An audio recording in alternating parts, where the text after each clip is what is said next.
KPBS On Demand is supported by Splatero, helping homeowners pay for home improvements by offering streamlined access to your home's equity with no additional monthly payments or new debt. Splatero provides a lump sum payment in exchange for a share of your home's future value. Pre-qualification available at splatero.com.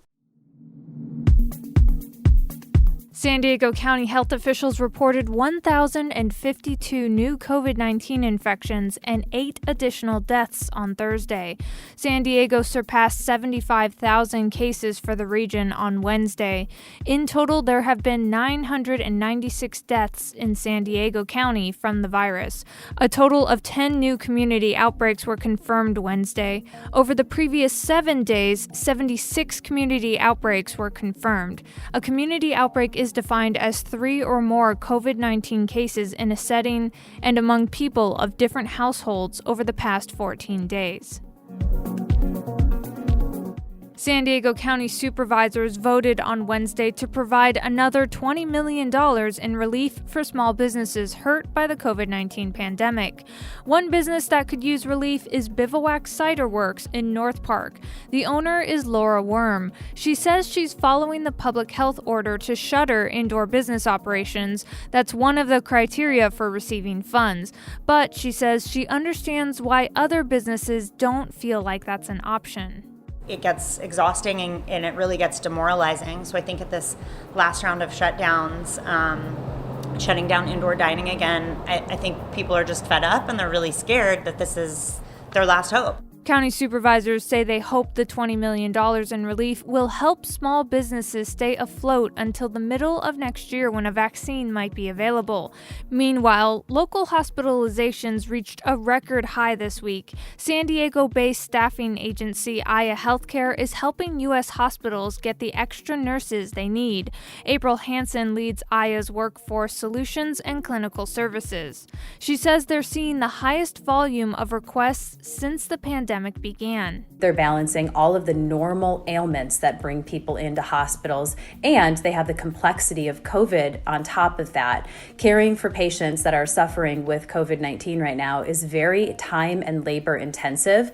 She says hospitals are mostly seeking ICU nurses and requests for travel nurses are inching up again. At least one local hospital expressed concern that the high national demand for travel nurses will limit availability.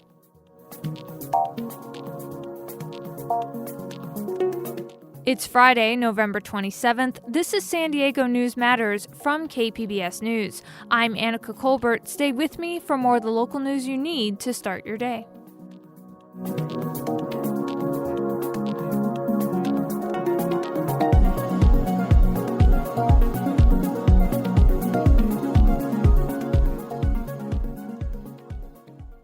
KPBS On Demand is supported by UC San Diego's Art Power, presenting cellist Joshua Roman, performing from his album Immunity, alongside music by J.S. Bach and more. Sunday, June 22nd at UC San Diego's Epstein Family Amphitheater. Reserve your tickets at artpower.ucsd.edu.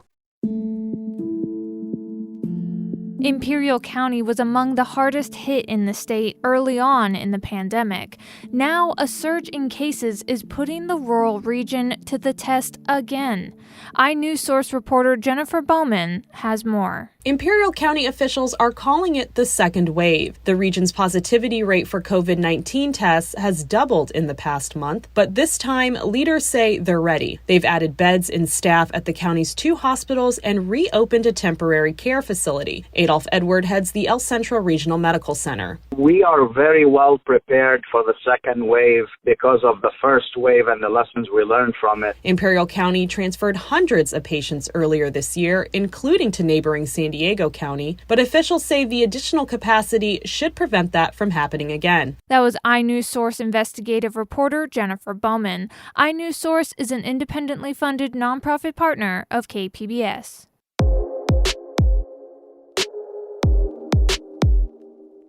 The Centers for Disease Control and Prevention has a message for anyone planning a holiday trip to Mexico. Don't go. From the Fronteras desk in Hermosillo, KJZZ's Kendall Blust reports. The CDC has issued a red Level 4 advisory stating that travelers should avoid all travel to Mexico. Ignoring the warning could increase chances of contracting and spreading the coronavirus, the advisory says, and people who become infected with COVID-19 while traveling could be required to isolate or prevented from returning to the United States as scheduled. Those who must travel should be tested prior to, during, and after the trip and carefully follow safety protocols, including mask wearing, social distancing, and hand washing. There have been more than 1 million confirmed coronavirus cases and nearly 103,000 deaths in Mexico. I'm Kendall Blust in Hermosillo. The end of the year, starting around Thanksgiving, is typically the busiest time of year for grocery retailers. Cap Radio's Sarah Mises-Tan has more on how workers are faring during this time. Grocery industry spokespeople say this holiday season could be the busiest retail season they've had in years. Jacques Lovell, president of the United Food and Commercial Workers Union in Sacramento, says grocery store workers are a high-risk group. This is kind of a sobering figure. Statistically, our members are 10 times as likely to contract COVID or 10 times as likely to succumb to COVID statistically on a per capita basis. He says overall, out of his union's 35,000 members, 400 have contracted the virus and 2 have died as a result of COVID. But he has seen the number of employees contracting the virus pick up in the last few weeks. In Sacramento, I'm Sarah Mises-Tan. There's been a series of promising announcements from COVID-19 vaccine manufacturers. One company, Pfizer, has already requested emergency use authorization, and if granted, vaccines could roll out as early as December 12th. But how will vaccines get to San Diego, and who will be the first to receive them? KPBS health reporter Taryn Mento spoke to the architects of San Diego County's vaccine rollout plan. That's Health and Human Services Agency Director Nick Mascione and Public Health Officer Dr. Wilma Wooten. Here's that interview done over Zoom. Thank you to both of you for making time for this. I want to begin with how the vaccine will get to San Diego. It looks like the Pfizer vaccine could be here first, and that it must be stored at, minus 70 degrees Celsius. So how will it get here, and where would it be offloaded in San Diego? Yes, there's clear requirements on the temperature, on the storage for the vaccine, the way it's even shipped. It's coming in a special kind of cooling storage to what we have prepared here at the county to our providers who have this type of specialized freezing. And then, happy to talk more, what we have done proactively to buy additional of these specialized cooling units, freezing units for the vaccine as we think about the distribution across with our healthcare providers throughout San Diego. Providers submitting their application and identifying what allocations they want, they have to provide evidence that they have the capability to store the vaccines appropriately. And particularly with the Pfizer, it is the sub-cooling or sub-freezing. So they have to have the capacity to manage and store the vaccines appropriately.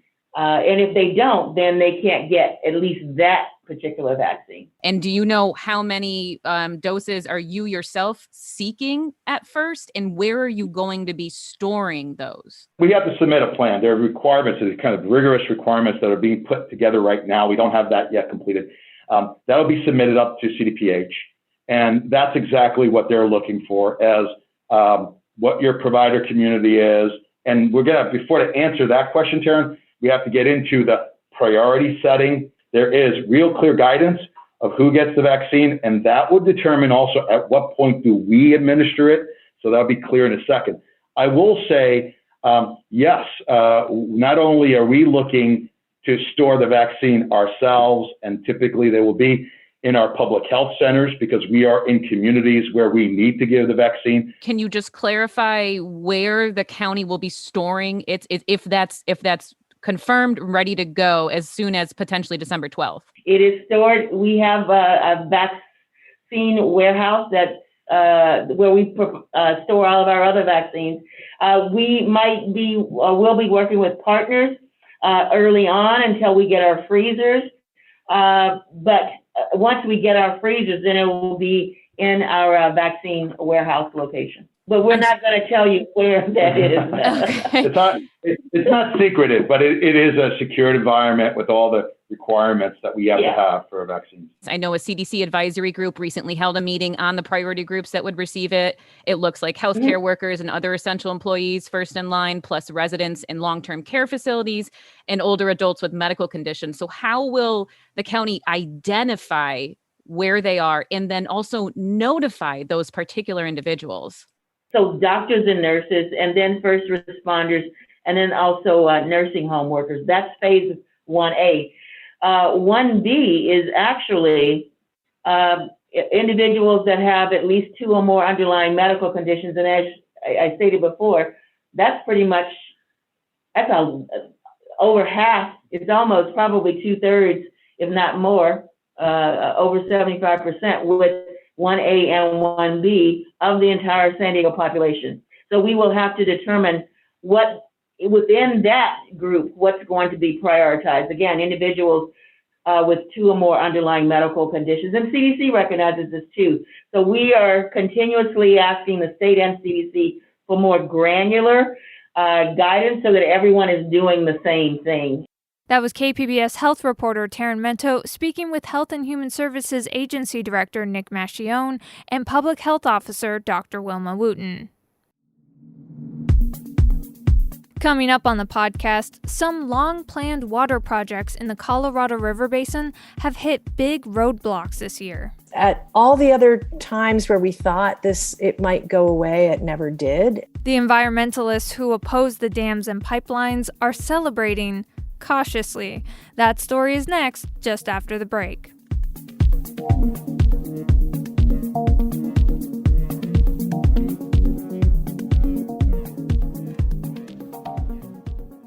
KPBS On Demand is supported by Latino Legacy Foundation, presenting their Storyteller series, Reach for the Stars with Ellen Ochoa, the first Latina astronaut, former NASA director, and San Diego native, Sunday, June 29th. More at LatinoLegacyFoundation.org. 2020 has been a tough year for some of the Colorado River Basin's most controversial water projects. Proposals to divert water in New Mexico, Nevada, and Utah have run up against significant legal, financial, and political roadblocks. Now, it's still unclear whether they are really gone or just waiting in the wings. KUNC's Luke Runyon reports. Laura Paskus is an environmental journalist in New Mexico. For years, she's been following the twists and turns of a long-proposed project in the state's southwest corner called the Gila River Diversion. And so the most recent plan was to build this diversion in the Cliff Gila Valley and provide water to irrigators. Like farmers and ranchers. It was initially proposed in 2004, and it came with a commitment of federal funds to cover some of the cost. Paskus says that kept the effort alive for more than a decade. But there was never a really solid plan of how it would be built, how it would be paid for. And that's why the New Mexico Interstate Stream Commission finally called it quits in June, after $17 million had been spent on engineering plans and consultants over the years. It was a big surprise. That's Allison Civic. She directs the Gila Conservation Coalition, one of the environmental groups opposed to the project. Because at all the other times where we thought it might go away, it never did. She says the total cost of the diversion project would have made the water it eventually provided unaffordable to those who wanted it. It was time. You couldn't keep spending more money on this, especially when the economics, the financials just didn't pencil out. A similar drama played out in Nevada earlier this year. For decades, water providers in Las Vegas have been pursuing a plan to pump groundwater from northern Nevada and pipe it 300 miles to the fast-growing metro area in the Mojave Desert. 15, 20 years ago, you were hearing folks down in Vegas scream bloody murder that if we don't get this water, the world's going to explode. Kyle Rohrink runs the Great Basin Water Network, the group formed specifically to oppose the so-called Las Vegas pipeline. Children are going to be starving and, dying of dehydration. And, those were just scare tactics. The Southern Nevada Water Authority, the agency pushing for the pipeline, hit legal hurdles this past spring. Just as the coronavirus pandemic was taking hold, a judge denied some water rights associated with it. A month later, the authority chose not to appeal and tabled the pipeline altogether. That was almost a de facto type of white flag surrender. Instead, Roehring says, the Water Authority recommitted to aggressive conservation programs to keep water use in check while continuing to add new customers. That's something environmental advocates are hoping to replicate in southern Utah with the Lake Powell pipeline. Zach Frankel is with the Utah Rivers Council.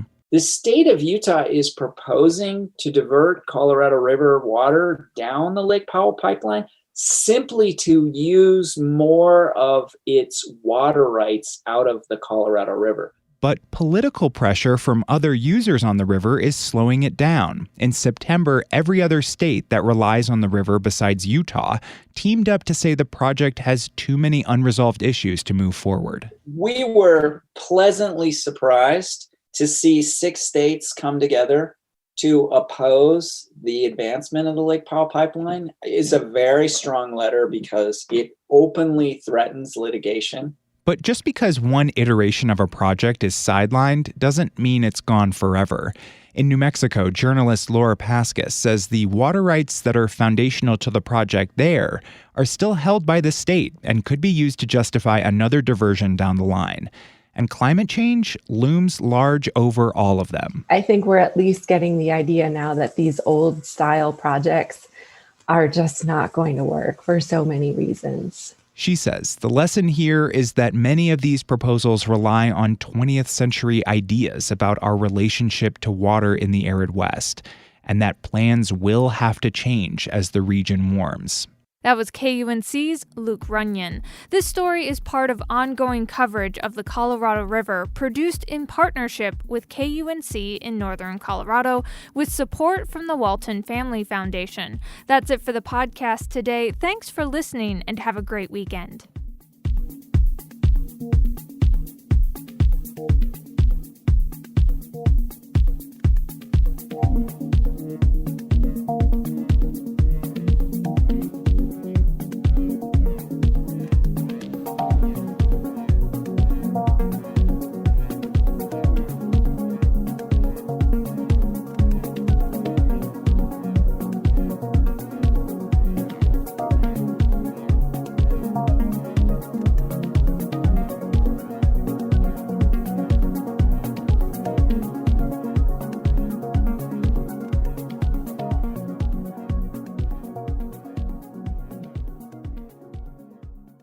KPBS On Demand is supported by Latino Legacy Foundation, presenting their Storyteller series, Reach for the Stars with Ellen Ochoa, the first Latina astronaut. Welcome Serenade by the all-female mariachi Amapolas, Sunday, June 29th. More at latinolegacyfoundation.org.